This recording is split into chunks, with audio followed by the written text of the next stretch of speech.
Welcome to the Imaginative Storm Writing Prompt of the Week session. I am Allegra Houston. My creative collaborator, James Nave, and I are not in the same town at the moment, or even the same state, or even the same time zone. So I'm doing this on my own. Every Saturday at 10 a.m. Mountain Time, we meet on Zoom with whoever wants to show up, and we write for 10 minutes. But this takes an hour doing it the way that we do it. And then we end with a really fascinating after chat. I mean, today's was extraordinary, what we came up with. And that's just, we just stay on as long as we have something to talk about, and then we hang up.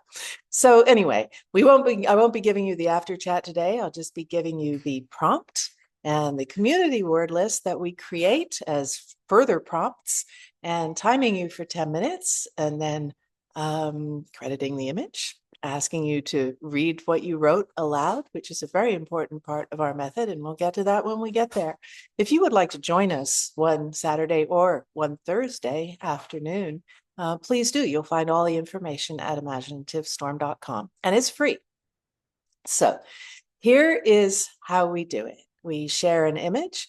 We time for 2 minutes while everybody on the call, including us, writes a list of words. Whatever words pop into your head as you look at this image, write them down in a list, not joined up writing, single words or very short phrases.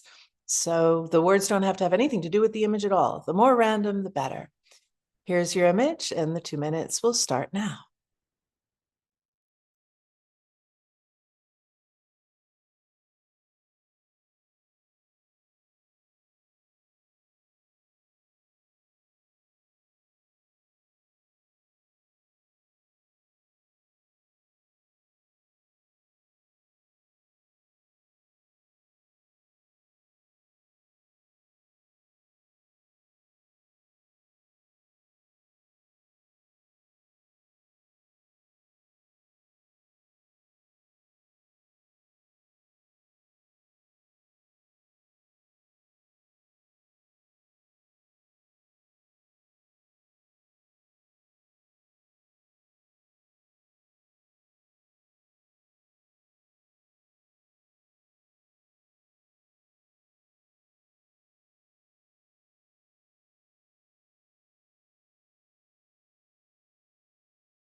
Once everyone has generated their own list of words, we go around the Zoom room and ask everyone to contribute one item from their list to create a community list, which we all write these words down, and we have them to play with or not, as we like, when we get to the writing time. So as I read them out, you might like to write them down too. Definitely there is something that happens when they go kind of in your ear and out your hand. But don't worry if you don't get them all, or if you don't want to do that. I will put up the list again during the 10-minute writing time. So here is today's community list. Our magic. Sweating beasts. Only eagles cry. Why so sad? Stuck on the tarmac. Eagle ate the snake. Lick the toad. Perched but perspiring.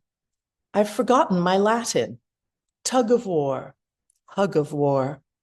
Majestic inwardly. Flaps up. Are we having fun yet? Magic medieval mashup. Homies. Something Leonardo drew. Shit fire and put out the matches. My new tattoo. Tears of sweat or sadness. Drops and daggers. And as you may have guessed, hug of war was a sort of mishearing of what somebody said, which was tug of war. But, if you don't hear it as they said it, that's fine. It doesn't matter. There's no way to get this wrong. So you write down whatever you like. So I took hug of war as well, as did a number of other people, I think. So that is our community list. You have a kind of communal imagination to swim around in, as well as your own list. And you can use as many or as few of the words from these two lists as you like when you write. There's no sort of rule that you're supposed to try and use as many as possible. I mean, you might just use one and never use another one again because it takes your imagination off in some direction.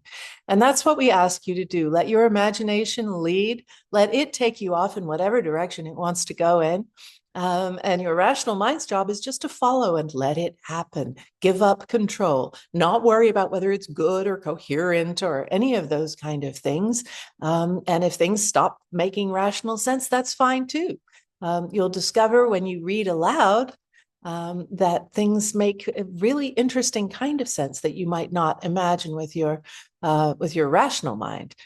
As you're writing. So don't second guess yourself. Don't sort of think about what it is. Try and kind of see if you can write without thinking.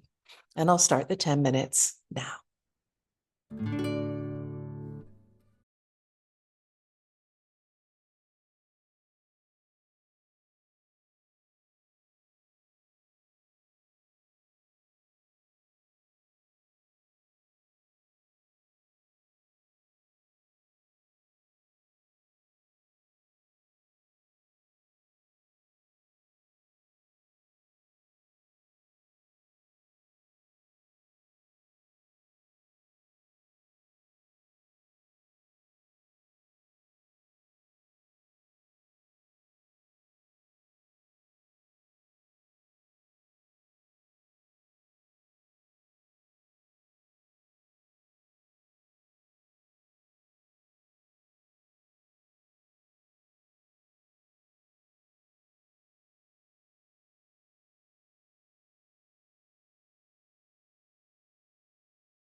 So something now exists in the world that didn't exist 10 minutes ago. And you might think, oh, so what? But you know, that thing is part of your practice. It's part of your building your writing skills, your imagineering skills, your imaginating skills, and all these other skills that you gain as you do this practice of paying attention, but not being attached, cultivating a lack of attachment to result, but a deep attachment to the process, and to the curiosity of surprising what happens when you surprise yourself, what will come out. And the more you surprise yourself, hey, of course, the more fun it is, but also the more motivated you are to write and the more you enjoy what you're doing. So when you read your work aloud, just because you may be the only person in the room, that's fine. It's not an empty room. You're in it. And you are your most important audience. You will hear your words coming out and becoming something kind of more real in the world. They're making an imprint on the air. And as you do this, you hear your words in a way that's very different from the way they sounded in your head when you were writing, if they were even sounding in your head at all. They're often, you know, the whole thing feels very different from what you actually wrote. And that's really quite interesting. And it helps you cultivate that lack of attachment to the result, but that deeper attachment to the process. And it builds your confidence. So put me on pause and read what you wrote aloud. Now I want to credit the image. It is from the title page of a book published in 1652 by Elias Ashmole, and it's called in Latin Theatric, Chemicum, Brittanicum. And Ashmole was the man whose collection began the Ashmolean Museum, which is the big museum in Oxford, where I went to university.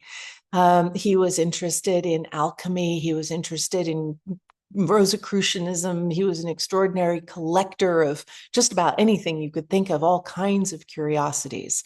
So we've brought Ashmole's eclectic curiosity into the Imaginative Storm this week.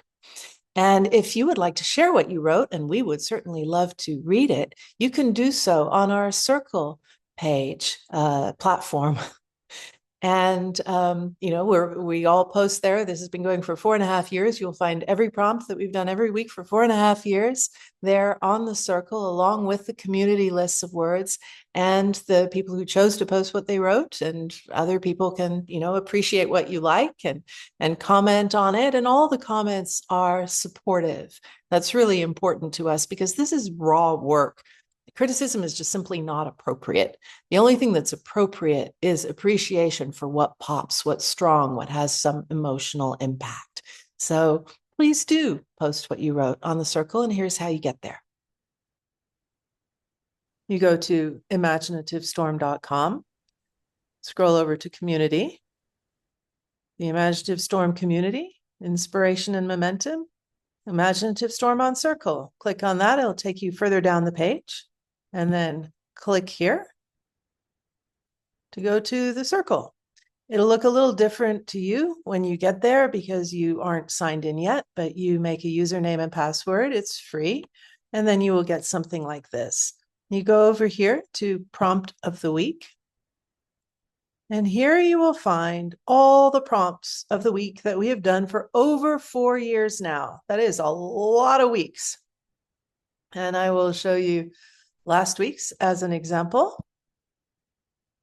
So when you click on it, you will see the image that we used and the word list from Saturday and then from Thursday, and then what people wrote and commented on other people's writing. And then for you, you just go down to the bottom here. You'll have this thing saying, what are your thoughts? And you just type right in there, whatever it is that you wrote, and then click post. And while you're at imaginativestorm.com, you might look at our books for writers, our courses. We have an audio course of Write What You Don't Know, and Write What You Don't Know was conceived as writer training. It was conceived as the practice that you can become very serious about when you want to be a good writer, but it helps you detach from wanting to write well in the moment. So that's sort of what I mean. I hope I'm making sense here about being attached to the practice rather than to the result. So check out Write What You Don't Know, the book, the audio course. There's also a video course, and we have in-person courses as well. In fact, as I make this video in August 2025, Nave will be getting a live on Zoom 10-week Write What You Don't Know live facilitated course. And then we will be doing some in-person retreats next November in Asheville, North Carolina, and April, at the end of April, in Taos, New Mexico. So please join us either on Zoom or live one of these days. Let us know what you think. We're easy to find. Just email us, allegra@imaginativestorm.com or nave@imaginativestorm.com. We'd love to hear from you. Thank you for watching.